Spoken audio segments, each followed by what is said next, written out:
This is Jamie Brightland again with part 2 of my tips and tricks for the Reiki Master Teaching Aid. This is part of the newearthmama.blogspot.com, my blog that I have and associated with my website, which is jamiebrightland.com. So, continuing on with the Reiki symbols. There's a baby in the background. It's okay though. She's very sweet and very into Reiki. But continuing on with the symbols, we left off with the Honshaze Shonen, which is the distance symbol. Now we're going to move to the balance symbol, which is this one. Here's a good close-up view of that. This is the Tam, T-A-M, A, Ra, R-A, Sha, S-H-A. And these are both the symbols for it. You need to use both. And when you trace it like the circle, and then you go down, and then you do this one, and then down, down. That's one part of it. The next part is the same thing, except when you get to the bottom two, you go up, up, and that closes it. That's the beginning, that's the end, that's the union, that's the whole complete package. And the ways that you utilize this symbol for healing is it unblocks energy. It is so vastly major for any kind of serious pain, and usually if you have a blockage of energy in the body, it'll manifest as a really sharp or really dull chronic pain. This is great. You put that right on the spot. You can even draw it on the skin, something non-toxic of course. Draw it on the skin, leave it on there for a few days. But when you do it, you trace it like it's supposed to go, you know, the right way, and you say it 3 times, Tam, A, Ra, Sha, tap it into the body. Even if you're writing it on, you tap it into the body 3 times, and that embeds it into the aura of the person so that it can work. The best way that I have used this symbol that has been like an aha moment for Reiki healing for me is I will visualize this symbol while I have the person standing in front of me.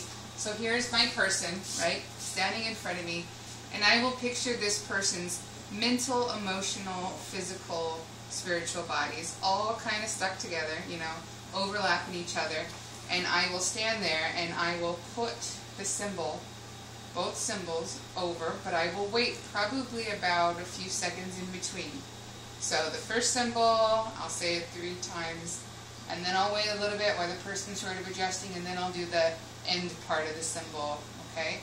And then make sure that that's tapped in. I'll let the person stand there for a minute and sort of absorb that, or I will do it with them laying down in case the energy is just too intense, and you'll intuitively know if they should be standing or sitting for that.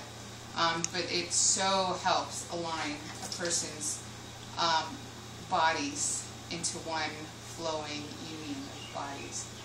It was amazing when I tried that on someone, and I have used it ever since, and it has been a great tool. It's also great if you want to apply it to healing. I don't usually include it in my Reiki bubble, my overall healing bubble. It's usually something I do separate because it can be a little intense, and you want the Reiki bubble to feel good and feel calm and feel peaceful.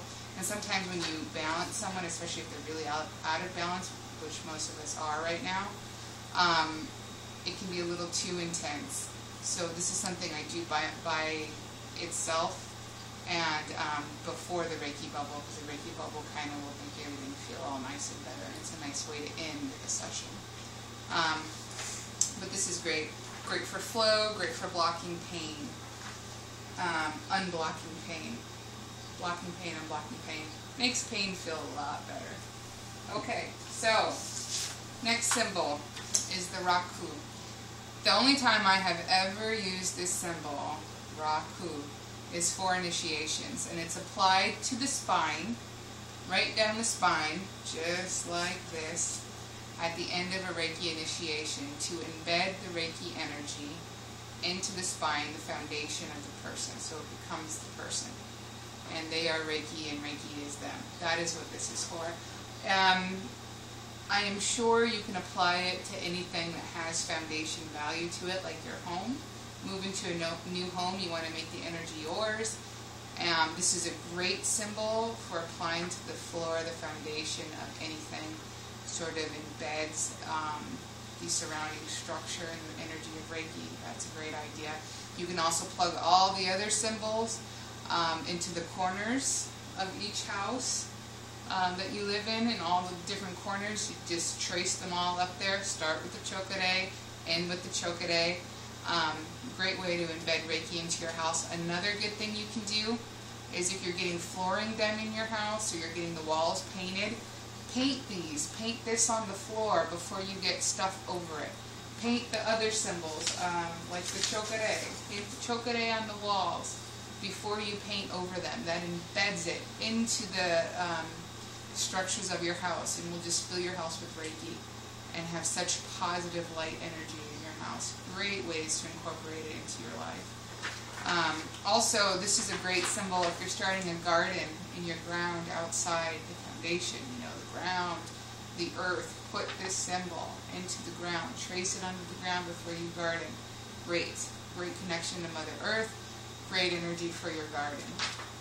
Okay, last symbol is the master symbol. There's two different kinds of master symbols. I prefer this one because of the spiraling energy. I feel that that is more the energy my vibration is aligned with. Some people like the traditional Japanese writing master symbol, but I've always preferred this one. This is more of the Tibetan version. And this is called the Dai Ko Myo. Dai Ko Myo. And with this symbol, it's 3 spirals. I'm debating whether or not to add a 4th. I haven't done it yet because I don't feel like I'm quite there for the 4th spiral just yet. But eventually I do see this becoming a 4 spiral one. But for now I have it as 3. You start in the middle as you trace. You go out like this. And then you go out like this. And then it's zig, zig, zig, zig, zig, zig. That's how you trace it. This is for peace. This is for enlightenment. This is also a great third eye pineal gland activation. So you can also plant this on the back of the neck where I was talking about the Seihei. It's also great for the forehead. However, I would caution if the person is really just beginning their third eye sort of work, just beginning to sort of get into the psychic ability stuff, this is a very powerful symbol. And I would wait and utilize that for someone that's kind of already been on that road for a while and just needs that little extra push for the next level or the next stage. That symbol is great for it. And it's also great for adding energy into the house as well. So if you were to go and plug actual symbols into the corners of your house, I would start with the chokore. I would do a Seihei. I would do a Honshaze Shonin for however long you were going to be in the house, from now until 3 years from now, if that's your lease, or now until 1 year from now, or however that works out, or now until however long we're in the house. That timetable applied to the Honshaze Shonin, and then do the master symbol, and then in with the chokore. Great. Now the raku, you do not have to do the chokore for the raku because that's a foundational one. You can do a chokore and a raku and a chokore onto the ground, but I found that the raku works fine on its own. So those are the symbols that we utilize, and they're also used to initiate and to implant in the person who you are initiating into Reiki, into the crown, into the hands, and when they're a master, into their feet and all along their chakra systems. I wanted to end with one more how-to as far as applying these symbols, and we showed the Reiki bubble, which is really awesome. Another thing that I do for the person, if they're not right in front of me, like we're on the phone or something like that, and I want to walk them through the visualization, because sometimes when I walk someone through the visualization and they know what's going on, their guard isn't up so much, so it's easier to get the energy in. So what I will do is we'll do a Reiki drip, and sometimes people have called it a Reiki bear, where you on one end of the phone are holding something that symbolizes them and putting, the energy into the figure, which is then passed to the person.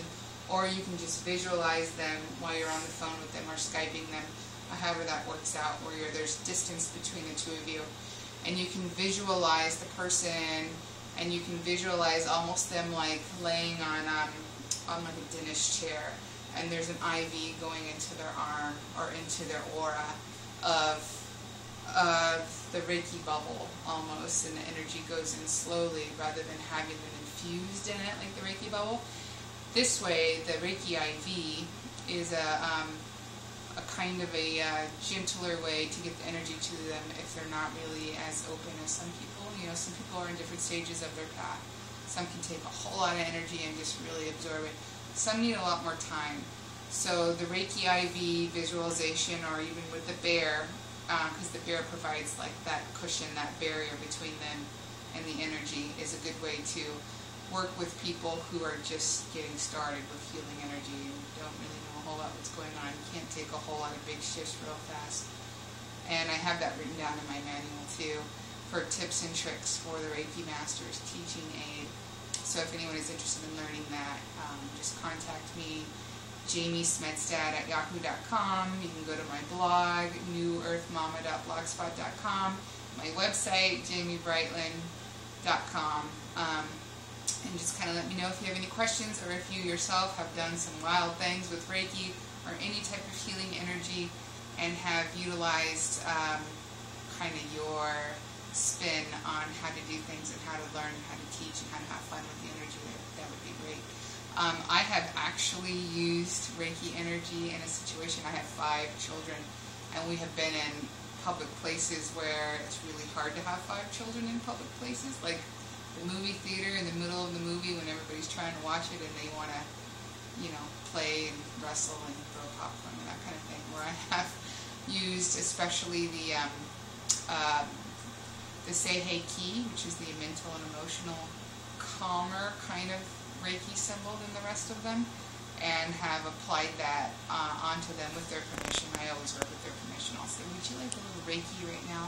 They'll go, yes, Mommy, I'd like a little Reiki right now. I'll plant that symbol on them, and I'll sit, and I'll let the energy, you know, kind of go into them.